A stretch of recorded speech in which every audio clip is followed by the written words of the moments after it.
Taurus, hello, kamusta sa? Sana kayo ay mabuti. Ako ito ay nagpapagaling pa rin, no? Kasi ako ay medyo matagal na wala. So, kung updated kayo sa aking FB page, nandun yung kwento. Ang alam ko, nakapag-post din ako sa community dito sa YouTube kasi medyo sunod-sunod yung pangyayari, no? May loved one na na-ER, na-admit, and then while staying there in the hospital, ako naman ay nakasagap ng sakit. No, kayo mag-alala, nakakalakad pa naman ng lola ninyo. Nakasagap lang ako ng malupit na sipon. Ayan, at malupit na migraine. So, it's been going on for days at hanggang ngayon ay hindi pa ako totally okay. Pero kailangan na nating mag-read. So, ayun, maraming salamat sa mga nag-express ng get well soon messages dito at saka sa Facebook. By the way, kung hindi pa po kayo nakaka-subscribe dito sa aking YouTube channel, don't forget to subscribe, palike and follow na rin yung ating FB page. At remember, doon po kayo palaging magsisend ng private messages regarding personal reading services. PM lang ang tinatanggap ko, guys. Di ako nagre-reply sa mga pa-comment-comment. Okay? Para hindi tayo mag-aksaya ng oras sa isa't isa. No? Kasi hindi talaga ako nagre-reply sa mga comment. Katwiran ko, kung talagang magbubuka ng reading, interesado ka, mag-PPM ka. Ano? So, gamit ko itong deck ko. Bago lang ito. Napakaganda ng energies niya. So, ayan, gagamitin ko na sa inyo. Taurus. At hindi ko pa nabasa ang kabuuan ng book nito. Siguro, i-read ko na lang sa iyo para makuha mo yung pinaka-mensahe ng cards. So, ang nakuha natin for you, Taurus, is Wood Tiger. Powerful beginnings and progress. Wow! Pero sige, pwedeng hindi ko nabasahin. Kung kaya kong i-read without the book, babasahin ko. Hindi tayo mag-aksaya ng oras. No? So, meron kang powerful beginnings and progress. Etong 4th week. By the way, this is your reading for the 4th week of January. I forgot to mention January 22 to 31, Taurus. No? Pero kung mapanood mo ito after those dates, okay lang. Kasi lahat naman ng mga readings ko dito ay timeless. Yan. Powerful blessings daw. Beginnings pala. Powerful beginnings, Taurus, and progress. So, malamang sa malamang, kung meron kang mga bagay na simulan, nakakakita ka na ng progress this 4th week of January. Sure na sure yan. No? Kung ano man itong mga sinimulan mo, before mag 4th week, ayan, makakakita ka na ng ng paggalaw, ng progress. Okay, if hindi ka pa naman nakakapagsimula, halimbawa, ngayon ka pa lang magsisimula, for sure, magkakaroon ng yan. Powerful beginnings, sabihin na natin, magiging maganda yung simula. No? Magiging okay, magiging smooth, malamang magiging successful kasi meron din kasunod na progress, no? So, meron ka rin ditong Earth Dog. Reconnect with ancestral love. So, hindi ko alam. Ito, babasahin ko to kasi hindi ako masyadong ano-ano dyan sa mga ancestral. At bago ito, hindi naman ako kasi lagi nagbabasa ng libro ng oracle, pero para lang marinig natin yung mensahe. Earth Dog, ayan. Reconnect with ancestral love. The Earth Dog pillar highlights the power of intuition, reverence for the land, and strong ancestral connection. Excuse me, nadidigay ako. Ayan. This card appears as a message for you from the ancestor realm. Okay, so ito pala ay mensahe galing sa iyong ancestors, sa iyong mga kanununuan, Taurus. No? Sa iyong lahi. You dig into your roots to connect with your great ancestors where their wisdom runs deep within you. You've inherited their gifts and there's much more ancient knowledge and treasures to be unearthed. The deeper you dig, listen to stories that have been passed down from generation to generation by the elders in your family. So, ito ay may kinalaman sa inyong family history, yung mga kwento-kwento about yung mga sa lahi ninyo, sa mga ninuno ninyo. Celebrate your family traditions to get to know your lineages more. Lineages more. Often, our most unique gifts come from our heritage. Share those gifts and embrace what runs in your blood.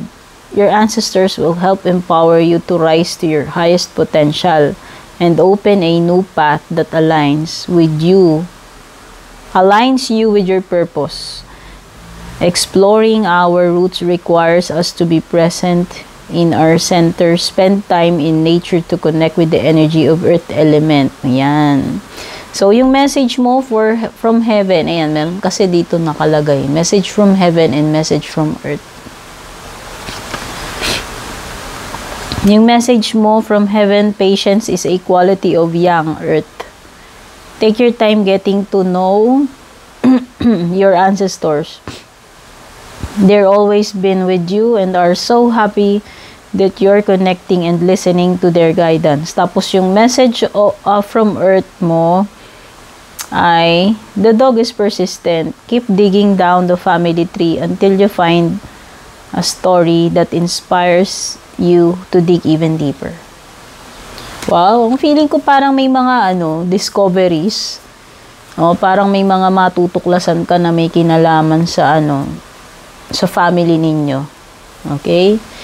So if you will only dig deeper daw, may mga matutuklasan ka dito, Taurus, no? And your final oracle card is the Earth Monkey.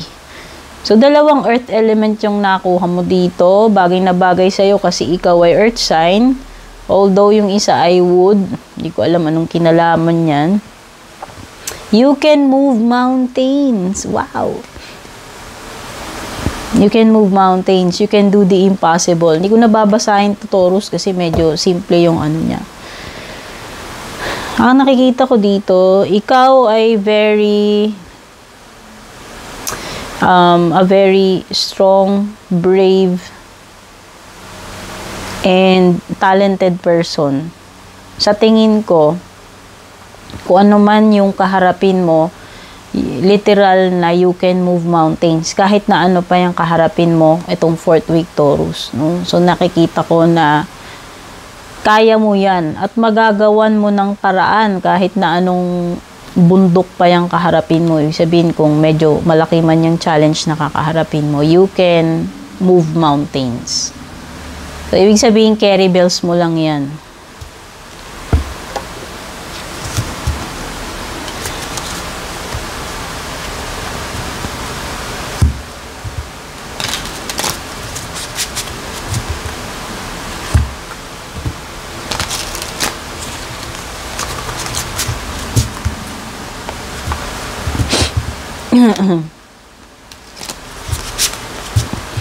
Hindi ako sanay magkasipon, guys. Sa buong buhay ko, bilang na bilang ko sa daliri ko kung kailan ako nagkakasipon.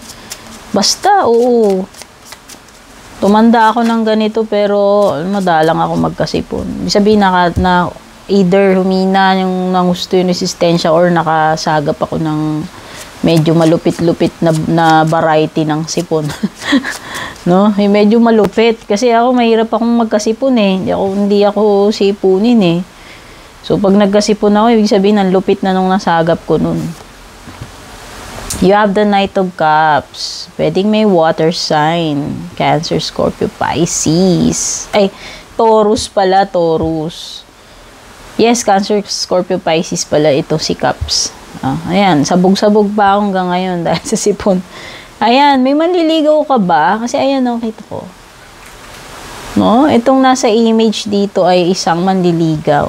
Admirer, sabihin na natin. Someone na gustong mag-express ng paghanga or feelings niya sa iyo. Okay? So, sabihin na natin itong person na ito baka nagpaparamdam na sa iyo, no? Papahaging, ayan. O baka akit ng ligaw. May balak mag-propose sa iyo, magtapat.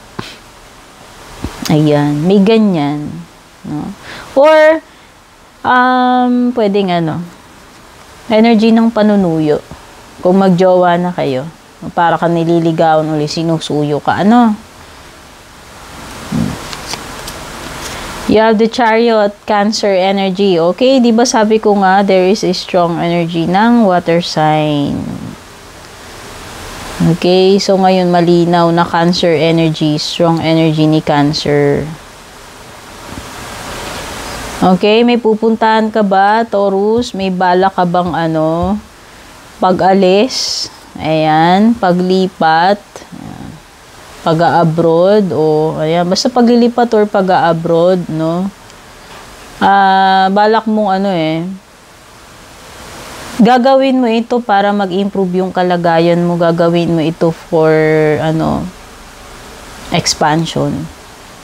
No, sabihin na natin iba sa inyo nagpaplano kayo na maghanap ng better opportunity sa ibang company, sa ibang lugar, or abroad. Okay? So, para kasi ngang sinasabi dito, kailangan mong mag-travel in order to achieve this success or your goal. No? Parang kumbaga parang hindi mo matagpuan dito yon sa iyong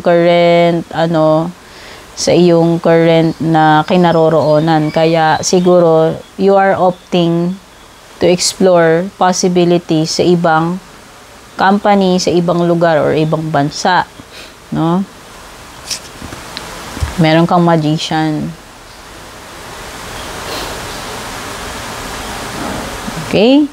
So itong magician card mo, this is related to dito sa dalawang cards mo, kay Wood Tiger and Earth Monkey. Kasi parang pinag-uusapan natin dito is about powerful beginnings, and yun yung nafe-feel ko sa magician. So, yun na nga sabi ko, kung meron ka mang na-set in motion na nasimulan na, no? Asahan mo na magiging maganda yung beginnings mo dyan. At kung hindi mo pa nagagawa yan, kung tipong magsisimula ka pa lang, asahan mo, no, na magkakaroon ng progress dyan sa bagay na sisimulan mo at magandang simulain. You can move mountains. Tandaan mo ito. Very powerful yung cards mo. So, ano man itong binabalak mong gawin or naumpisahan mo na, Taurus, maliwanag na this is this is guaranteed na magiging successful based on your cards. No? So, ayan. Ano pa? So, baka career yan, business, o kung ano man itong gusto mong, kung ano man yung nasimulan mo na yan, or sisimulan mo.